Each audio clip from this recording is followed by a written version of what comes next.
The first question, yes, we had a brief discussion on Bangladesh.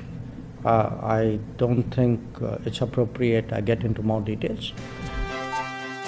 মাত্র 10 সেকেন্ডের একটা ছোট্ট বার্তা, আর তাতেই কেঁপে গেছে বাংলাদেশ।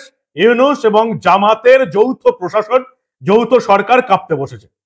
শুধু তাই নয়, বাংলাদেশের মিডিয়া তো একেবারে কান্নাকাটি শুরু করে দিয়েছে, যে যেমন পাচ্ছে মন্তব্য করছে।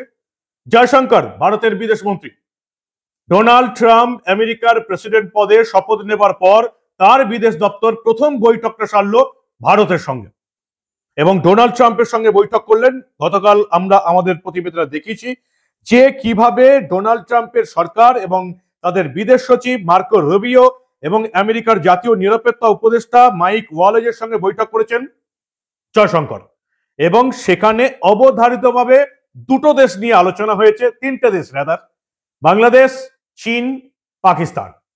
কি কি আলোচনা হলো, জয়শঙ্কর কি জানাচ্ছেন, এবং এই মুহূর্তে ভারত বাংলাদেশের কি অবস্থা, কিভাবে ইউনূস সাহেব পালিয়ে গেছেন, আদৌ ফিরবেন কিনা সেটা নিয়ে বড় প্রশ্ন।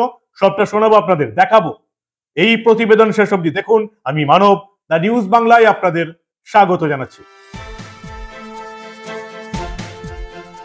ডোনাল্ড ট্রাম্প শপথ নিলেন, এবং প্রেসিডেন্ট হিসেবে ডোনাল্ড ট্রাম্প শপথ নেবার পরেই মার্কিন প্রশাসন প্রথম যে বিদেশ দপ্তরের বৈঠকটা করলো সেটা ভারতের সঙ্গে। আপনারা দেখেছেন কিভাবে ডোনাল্ড ট্রাম্পের শপথ গ্রহণ অনুষ্ঠানে একেবারে পায়ের পর পা তুলে প্রথম সারিতে বসে আছেন ভারতের বিদেশ মন্ত্রী জয়শঙ্কর। ফলে ভারতের সঙ্গে আমেরিকার সম্পর্কটা পরবর্তীকালে কি হতে চলেছে সেটা ডোনাল্ড ট্রাম্পের শপথ গ্রহণ অনুষ্ঠানের দিনই পরিষ্কার হয়ে গেছে। প্রথম বৈঠক, বিদেশ দপ্তরের বৈঠক ভারতের সঙ্গে। ভারতের বিদেশ মন্ত্রী এস জয়শঙ্কর, মার্কিন বিদেশ সচিব মার্কো রুবিও এবং আমেরিকার জাতীয় নিরাপত্তা উপদেষ্টা মাইক ওয়ালেজের সঙ্গে সেই বৈঠকে বাংলাদেশ নিয়ে আলোচনা হয়েছে, পাকিস্তান নিয়ে আলোচনা হয়েছে এবং চীন নিয়ে আলোচনা হয়েছে। বাংলাদেশ নিয়ে কি আলোচনা হলো, কি বললেন এস জয়শঙ্কর সাংবাদিকদের প্রশ্নের উত্তরে, দেখুন আপনারা। The first question, yes, we had a brief discussion on Bangladesh. I don't think it's appropriate I get into more details. On the second question, I didn't on this occasion raise those issues, but I do want to say that the arson attack on our consulate in San Francisco is a very, very serious matter, and it is something which we expect accountability, and we would like to see that people who did it are held responsible. সাংবাদিকরা প্রশ্ন করছেন কি নিয়ে আলোচনা হলো। বিদেশ মন্ত্রী জয়শঙ্কর পরিষ্কার বলে দিয়েছেন বাংলাদেশ নিয়ে আলোচনা হয়েছে, কিন্তু কি নিয়ে আলোচনা হয়েছে সেই ডিটেলস বলা এখন আপনাদের জন্য সম্ভব নয়। এই মুহূর্তে ভারত মার্কিন যুক্তরাষ্ট্রের কি আলোচনা চলছে সেটা বলা সম্ভব নয়, কারণ মার্কিন প্রেসিডেন্ট ডোনাল্ড ট্রাম্পও মোহাম্মদ ইউনূসকে পছন্দ করেন না। এবার আগের বারে নির্বাচন থেকেই এবারও এই ইউনূসের অবস্থা এবার ভয়ানক। ইউনূস সাহেব চলে গেছেন সুইজারল্যান্ডে একটা সামান্য প্রোগ্রামে অংশগ্রহণ করতে। 25শে জানুয়ারি তার দেশে ফেরার কথা। আমার মনে হয় না তিনি 25শে জানুয়ারি আদৌ বাংলাদেশে ফিরবেন বলে।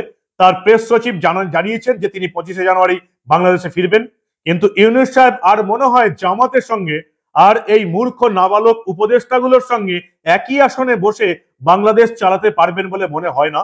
বাংলাদেশের সংবিধান বলছে কোনো অস্থায়ী সরকার, ইন্টারিম গভর্নমেন্ট, তাকে 6 মাসের মধ্যে ভোট করাতে হবে। 6 মাস কবে কেটে গেছে, এখনো ভোট করানো যায়নি। ইউনূস সরকার প্রথমে বাংলাদেশের সংবিধান সংশোধন হচ্ছে, ভোটার তালিকা সংশোধন হচ্ছে, এই সব বলে ভোট দেরি করার চেষ্টা করছিলেন। তারপর আপনারা দেখেছেন সীমান্তে, ত্রিপুরা সীমান্তে, নদিয়া সীমান্তে, মালদার সুখদেবপুর সীমান্তে কিভাবে উস্কানি দিয়ে বিএসএফকে দিয়ে যাতে গুলি চালানো যায় সেই চেষ্টা করছিলেন, সেই চেষ্টাও সফল হয়নি। ফলে ইউনূস সাহেব আর আদৌ বাংলাদেশে ফিরবেন কিনা, বা ফিরলেও এত তাড়াতাড়ি ফিরবেন কিনা যথেষ্ট সন্দেহ আছে। বাংলাদেশের মিডিয়া আবার এই নিয়ে হইচই করছে। অবশ্য বাংলাদেশের মিডিয়া মূর্খের মতন, বোকার মতন কি বলল তাতে আমার কোনো উৎসাহ নেই। বাংলাদেশের মিডিয়া ফুলিয়ে ফাঁপিয়ে প্রচুর কিছু বলে দিয়েছে, এমন ভাবে খবর করেছে মনে হচ্ছে যেন জয়শঙ্কর আর এই বিদেশ সচিব মার্কো রুবিওর বৈঠকে শুধুমাত্র বাংলাদেশের মিডিয়ার সাংবাদিকরাই উপস্থিত ছিল।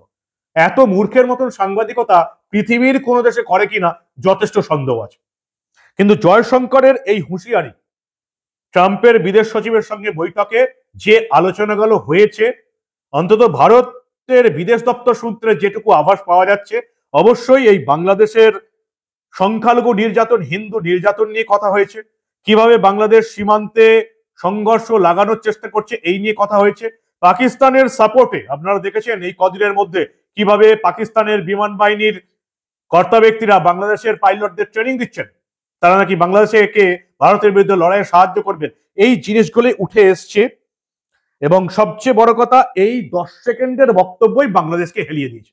জামাত এবং ইউনূস প্রশাসনের এই রাজত্ব যে এবার খতম হতে চলেছে সেটা আর বলার অপেক্ষা রাখে না। অন্যদিকে বাংলাদেশ যাদের সাহায্য প্রার্থনা করেছিল পাকিস্তান ছাড়া, প্রথমে তারা চীনের দিকে হাত বাড়িয়েছিল, এখনো তারা চাইছে যে এই ভারতে যেমন পশ্চিমবঙ্গে যেমন তারা ডাক্তার দেখাতে আসে, ভারতে চিকিৎসা করাতে আসে, তেমনি চীনের কোনো প্রদেশে এরকম চিকিৎসা করাতে যায় কিনা, চীনে এরকম বাংলাদেশিরা ভারতের মতন আতিথেয়তা পাবে কিনা সেটা আপনারা খুব ভালো করেই জানেন। অন্যদিকে চীনে যাচ্ছেন ভারতের বিদেশ সচিব বিক্রম মিশ্রি। চীনে গিয়ে দুদিনের সফরে বেশ কিছু গুরুত্বপূর্ণ বৈঠক করবেন এবং সেখানে এই দু দেশের সম্পর্ক আরো মজবুতের চেষ্টা করা হবে। আপনারা ইতিমধ্যেই জানেন যে 2020 থেকে এই 2024 অব্দি 4 বছরে চীনের সঙ্গে একের পর এক সীমান্ত সংঘর্ষ হয়েছে, কিন্তু 2024-এর শেষের দিকে ভারত চীন বৈঠকে বসে দু দেশই সীমান্ত থেকে নিজেদের সেনা সরিয়ে নিয়েছে। এখন সীমান্তে মোটামুটি শান্তিপূর্ণ পরিস্থিতি। আপনারা দেখেছিলেন যে অজিত দোভাল মাসখানেক আগে চীন সফরে গিয়েছিলেন, চীনের বিদেশ মন্ত্রী তথা বৈদেশিক নীতি সংক্রান্ত কমিশনের প্রধান ওয়াং ইর সঙ্গে বৈঠক করেন অজিত দোভাল। নিশ্চয়ই তিনি বিদেশ মন্ত্রীর সঙ্গে অর্থনীতির বিষয়ে বৈঠক করবেন না, নিশ্চয়ই তিনি চীনের বিদেশ মন্ত্রীর সঙ্গে বাণিজ্য নিয়ে বৈঠক করবেন না। চীনের বিদেশ মন্ত্রীর সঙ্গে অজিত দোভাল ভারতের নিরাপত্তা উপদেষ্টার কি নিয়ে বৈঠক হতে পারে সেটা আপনারা খুব ভালোই বুঝতে পারছেন। এই মুহূর্তে চীনের সঙ্গে ভারতের শান্তিপূর্ণ সহাবস্থান বজায় থাকছে। অন্যদিকে চীনকে কিন্তু পছন্দ করছেন একেবারে ডোনাল্ড ট্রাম্প। আমেরিকার সঙ্গে চীনের একটা বরাবরের শত্রুতা, ডোনাল্ড ট্রাম্প একেবারেই চীন সরকারকে দেখতে পারে না, কিন্তু ভারতের সঙ্গে চীনের এখন একটা সমান্তরাল সহাবস্থান চলছে, শান্তি চলছে। ফলে বাংলাদেশের কে সাপোর্ট করার মতন এখন একটাই দেশ রয়ে গেল, সেই দেশটার নাম পাকিস্তান। সেই পাকিস্তান আবার আমেরিকার খুঁটে বাঁধা। ফলে ডোনাল্ড ট্রাম্প পরিষ্কার যে ঘোষণাটা করেছেন কোন রকম জঙ্গিপনা বরদাস্ত করা হবে না, সেটা পাকিস্তানের পক্ষেও কিন্তু খাটে। ফলে পাকিস্তানও এই বাংলাদেশকে, ইউনূস এবং জামাতের সরকারকে আর কতটা সাহায্য করতে পারবে সেটা নিয়েও আগামী কয়েকদিনের মধ্যে প্রশ্ন উঠে যাবে। জয়শঙ্করের একটা ভাষণ শুকিয়ে দিয়েছে বাংলাদেশকে, তারাও বুঝতে পারছে চীন না বলে দিয়েছে এবং এই জন্য মোহাম্মদ ইউনূসকে ছুটতে হয়েছে সুইজারল্যান্ডে, একবার রাষ্ট্রপুঞ্জকে ধরতে হচ্ছে, একবার ফিলিপিন্সকে ধরতে হচ্ছে, যেগুলো ভারত পাকিস্তান চীন রাশিয়ার ধারের কাছে আসে না। সেই দেশগুলোকে ধরে কোনো কিছু হবে না। সিম্পলি বাংলাদেশ থেকে পালিয়ে গেছেন মোহাম্মদ ইউনূস। 25 তারিখে আদৌ ফিরে আসবেন তো, যেটা শোনা যাচ্ছে। দেখা যাক, আপনারা অপেক্ষা করুন যে 25শে জানুয়ারি ইউনূস সাহেব বাংলাদেশে ফেরেন কিনা। আর অন্যদিকে পাকিস্তানকেও টাইট যে দিয়ে দেবে ডোনাল্ড ট্রাম্প সেটাও আপনারা জেনে গেছেন। ডোনাল্ড ট্রাম্প প্রেসিডেন্ট হবার পর ভাষণে কি বলেছিলেন ছোট্ট করে এক ঝলক দেখে নিন। I will end the war in Ukraine. I will stop the chaos in the Middle East, and I will prevent World War III from happening. And you have no idea how close we are. জয়শঙ্করের মন্তব্যের পরেই তাই বাংলাদেশের media যত রকমের গাঁজাখড়ি গল্প তৈরি করা যায় তত রকমের গাঁজাখড়ি গল্প করছে। সেই দিকে আমার কোনো ইন্টারেস্ট নেই, আমি সেই নিয়ে আপনাদের একটা লাইনও বলতে চাই না, কারণ বাংলাদেশের মিডিয়া একেবারে শুধুমাত্র মূর্খের মতো মিডিয়া। আমি মনে করি না যে বাংলাদেশের এই মূর্খ মিডিয়া আদৌ তাদের দেশের সব লোককে সন্তুষ্ট করে চলতে পারে কিনা, তাদের দেশের মানুষকে বোঝাতে পারবে এই ইন্টারনেটের যুগে। জয়শঙ্করের সঙ্গে ট্রাম্প সরকারের বৈঠক, ট্রাম্প ক্ষমতায় এসে প্রথম বৈঠক করলো ভারতের সঙ্গে এবং সেখানে বাংলাদেশ প্রসঙ্গ উঠে এলো। বাংলাদেশকে এখনো পাকিস্তান কিভাবে হেল্প করে চলেছে সেই প্রসঙ্গ উঠে এসছে, হিন্দু নির্যাতনের কথা উঠে এসছে। ফলে আগামী কয়েকদিনের মধ্যে ইউনূস এবং জামাতের সরকার যে একেবারে টাইট হতে চলেছে সেটা আর বলার অপেক্ষা রাখে না। এমনিতেই দেখবেন মূর্খ বেঈমানদের যে বাতেলাবাজি চলছিল গত 2 মাস ধরে একেবারে বন্ধ হয়ে গেছে। এখন ইউনূস সাহেব 25শে জানুয়ারি বাংলাদেশে ফেরেন কিনা বা আদৌ ফেরেন কিনা সেদিকেই নজর। একেবারে শুকিয়ে গেছে ইউনূস এবং জামাতের এই জুলিমিলি সরকার। ভোট এবার করাতেই হবে এবং শেখ হাসিনার আওয়ামী লীগকে রেখেই ভোট করাতে হবে, এটা কিন্তু দিনের আলোর মতো দিন দিন পরিষ্কার হয়ে যাচ্ছে। কি বলবেন আপনারা? আপনাদের মূল্যবান এবং গুরুত্বপূর্ণ মতামত জানান দা নিউজ বাংলার কমেন্ট সেকশনে। খেলা এখন অনেক বাকি।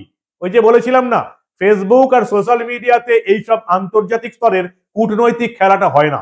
যারা বলছিলেন না মোদী সরকার কি করছে, ভারত কি করছে, তারা এবার নিশ্চয়ই বুঝতে পারছেন যে ভারত কি করছে। দেখতে থাকুন খেলার শেষ বল অবধি, খেলার জল কোথায় অবধি গড়ায়। আমরা দ্য নিউজ বাংলার তরফে আন্তর্জাতিক দুনিয়ার এই ধরনের কোনো খবর, বিশেষ করে সেটা যদি আবার আমাদের প্রতিবেশী নিয়ে হয়, তাহলে তো এই ধরনের অনেক ঘটনাই চেপে রাখতে দেব না।